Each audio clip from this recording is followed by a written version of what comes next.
Let's continue to build our future section. So the first thing that we're going to do with this is white space. You surely remember that white space is a very important thing, and so let's define white space between the sections for all sections at the same time. So let's format the section, and I will do it here right in the reusable components part of our code. And we will put that white space between the sections using padding. Now you maybe say that to put a space between elements we use margin, and that's actually right, but I will use padding because I will later have I'm planning to have some sections with background colors, and in order to preserve that background color, we need to make sure that the space is inside of each of the boxes.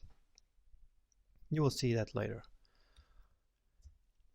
So I want a lot of white space, so let me say 80 pixels at the top and on the bottom. 0. So 0 at left and right, so no margin.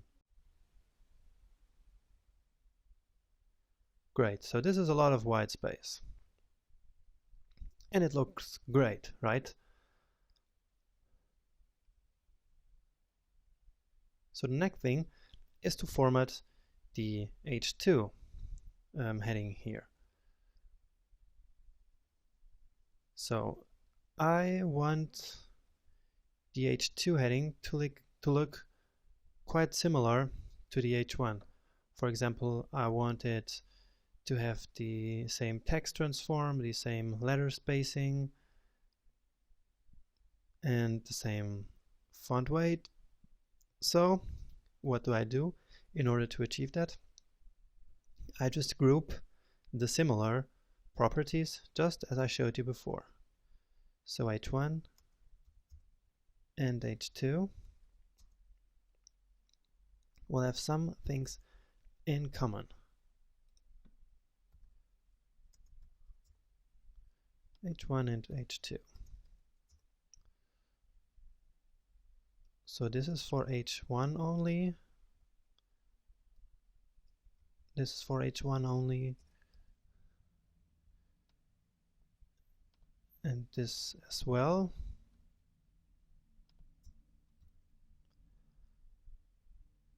And also this. But the rest we can leave here for both. Now on H2 I want another font size. Not so big, of course. And I will say maybe 180%, so it's not so big. And maybe a word spacing of 2 pixels. And I also want to align it on the web page inside of the row. So I will make text align center. Yeah, that looks much better than before. Now let's put some space between this. So again we use some margin at the bottom. 30 pixels should be a good value for this. And now I want some nice little yellow line between the H2 and the text. And as I told you in the first lecture, we will learn to put some content on a website just with CSS. So we do that using the after pseudo class. So after is just some stuff that will appear after the H2, such as the name indicates. And now we can style this just as if it was a normal element. We can say we want it to display as a block element, and we want a height of 2 pixels, so it will be a nice little line with 2 pixels height. And we want it to be orange, and you already know where to find that orange. It's up here. Paste it here. And now, a very important thing, whenever we do a after 0 class, we have to specify its content. And in this case, we don't want any words to appear. So we put a space in there. Now the width of that line, of that box, will be 100 pixels. And alright, let's see how that looks. So some things is not right here because we want it centered. And of course, the reason for that is that we have to say that we want it centered. And we do that such as we did before. So we say we want the margin 0 and bottom 0 and left and right auto. And now this should work. And also we need to specify some margin between this and the bottom of 30 pixels as well, such as we have it here. So let's take a look at this. Alright, but we still don't have the margin that we want. And yeah, the reason is because this has to be margin top. So there's a margin between the H2 after, so this block, and the actual H2, and then 30 pixels after that orange block we inserted. And this is exactly what we want. Now next up we have this text here. So let's define a nice paragraph style for this. So this can also go here into the reusable components. That will make a little subsection here for paragraphs. So this is called long copy. And one thing we will do is to change the line height, which is one thing that we learned in the typography lecture. So line height should be between 120 and 145%, and I will actually use the highest of the values because I really like some line height. Now one thing that you notice is that this line is very long, because another rule of typography was that this line should have at most like 2 complete alphabets, and this is way more. So let's make this paragraph a little less wide. So I will say that the width of this paragraph should be 70%. Now the problem is that it will no longer be centered. So a good idea for this problem is that instead of trying to centering it, is to do another thing, which is this. We say that the margin left should be 15%. And why 15? Because the total width would be 100%. So if we want to center it, the remaining 30% should be distributed to both sides. So 15% left, 15% right, plus the 70%, which is our width, makes 100%. Okay? So let's see what it looks like. Okay, and this is way better now. Maybe you already noticed that sometimes I have to scroll the web page a little bit in order to make our changes appear here. And I actually have no idea why this happens. It must be something with the connection between brackets and the browser. So don't worry. Maybe if you also experience this, just scroll your website a little bit and then the change will appear. Now the next thing is to format these boxes. And the first thing I notice immediately is that these columns are a little too close to each other. So I should give them some some padding here, like for example 1% padding. So let's go back to CSS, and now how should we do this? So we should never ever change anything of these classes which come from our grid. So what we can do here is to add another class and then format that class, and I will call it box, because not here, because you know it's like a box where all the futures go. And I will actually reuse this box probably later, so let me just put it here. I will call it box, and I just want to have it a padding of 1%.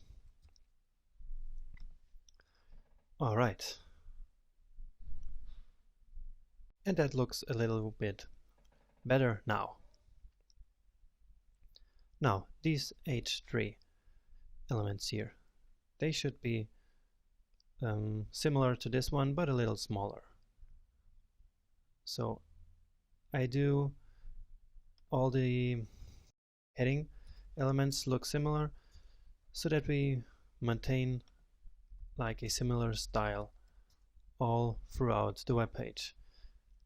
So I want these three attributes to be always the same in all these three headings. And for the H3 ones in specific, it should also be a little bigger than the normal font size, but only slightly bigger. So maybe 100%, sorry, 110% should be fine. And then also some space between the H3 and the paragraph. So let me say margin bottom, for instance, 15 pixels.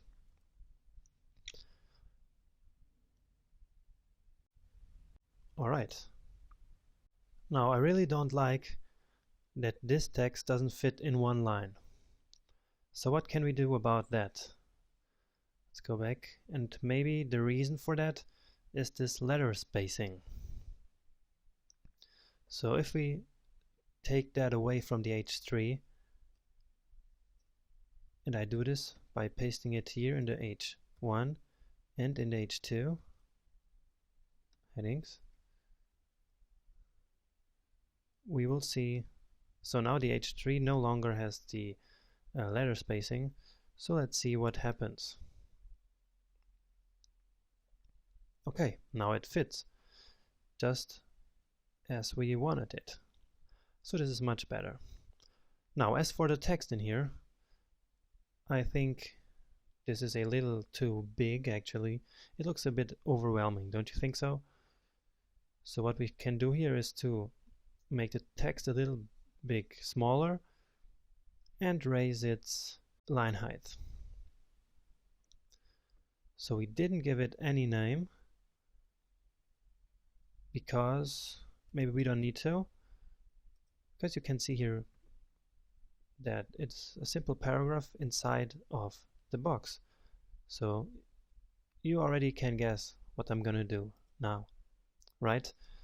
So I'm writing box, and then I'm selecting all the paragraphs inside a box. Very easy. So as I said, a smaller font size. I will choose 90% here, and again I'm going with a line height of 145%. That should look much better. So I think it's way more pleasant to look at. And the section already looks great, don't you think so? The only thing that we need to do now is to change these icons. So let's do that. And in order to do that, I will actually define a new class for all those icons. And I will call this icon big, because we will use some other icons down the road and they will probably not be as big as these. So let's just call these icons big icons. Makes sense, right? So I can just say I will want paragraphs, here I want some icons. So you see, I'm really worried with keeping this code organized, and you will see when you have bigger projects this becomes incredibly important. So in order to make you get used to this is why I'm doing this. So let's define the icon big class, and as you know, this is an icon font, so it's really a font. So we can set its font size, for instance, and I will make it really big. I will start with 400%, and if it's too big we can always reduce that. And I also want this icon to display as a block, display block, so that it forces a line break, as you already know. I want it to be orange, so again, as if it was a real font, we can set its color, because color really means font color. So I will again copy this orange color that we're already used to and put it right here. And maybe a little margin between the icon and the heading. So margin bottom, of course, and let's say 10 pixels. And okay, I think we can see how this looks like. Okay, great. Well, the icons are probably a little too big, right? So I think, well, maybe 350%. And let's check it again. Yeah, that's better. So this is really designing in the browser. That's what I meant when I told you what designing in the browser was all about. It's trying, tweaking the CSS code and see what looks best and what works best in order to make our website as good as we can. So I think this section is ready. It looks great, right? And see you in the next section.